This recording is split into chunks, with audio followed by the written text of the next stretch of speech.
Bonjour, bienvenue sur Diacritique, la chaîne de la philosophie et de la différence.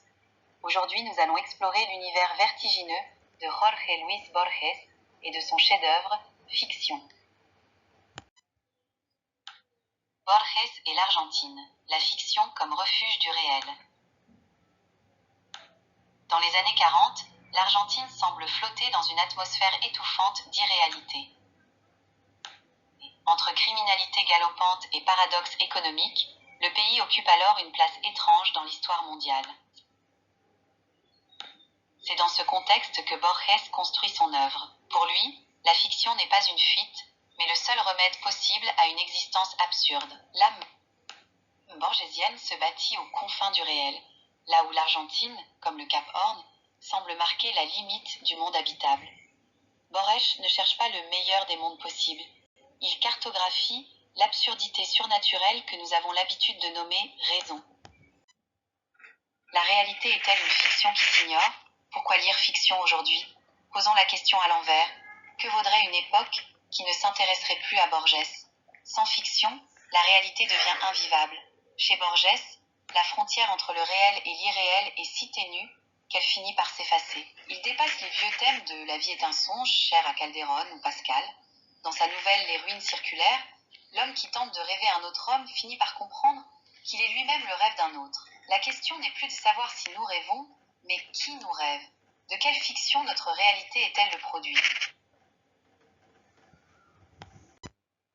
Le jeu, le complot et la compagnie dans l'univers de Borges, tout est entrelac et jeu. Prenez la loterie à Babylone. Borges imagine une réalité qui finit par mimer un jeu de hasard institutionnalisé.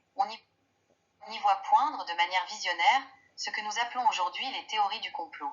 Une compagnie secrète dirigerait tout, mais ses agents sont si discrets et ses ordres si semblables au hasard qu'on ne peut affirmer ni son existence ni son absence. C'est le règne de l'imposture divine et du secret absolu, préfigurant les malaises de notre propre modernité. Le philosophe comme enquêteur criminel pour Borges, la littérature, et donc le monde, est un jeu dont les règles nous échappent. Dans La mort et la boussole, l'enquêteur finit par découvrir le lieu de son propre assassinat. Ici, la spéculation métaphysique croise l'enquête criminelle. Fidèle à la tradition de David Hume, Borges considère que le philosophe doit toujours être un enquêteur. Il s'agit de trouver le coupable ou, à défaut, de trouver un sens au milieu du chaos. En mêlant les genres, Borges ne fait que répéter, sous des formes toujours nouvelles, la même histoire éternelle. C'est ce retour cyclique qui fait la magie unique de ce recueil. Avant de refermer ce livre des possibles, j'ai une question pour vous. Si notre réalité était effectivement le rêve d'un autre, quel indice vous permettrait de vous en apercevoir ? Donnez-moi vos théories les plus borgésiennes dans les commentaires. Si cette plongée dans les labyrinthes de Borges vous a plu, n'oubliez pas de vous abonner et de cliquer sur la cloche pour ne manquer aucune de nos explorations. Votre soutien est précieux pour faire vivre Diacritique. Merci d'avoir été avec nous et à très bientôt pour une nouvelle vidéo.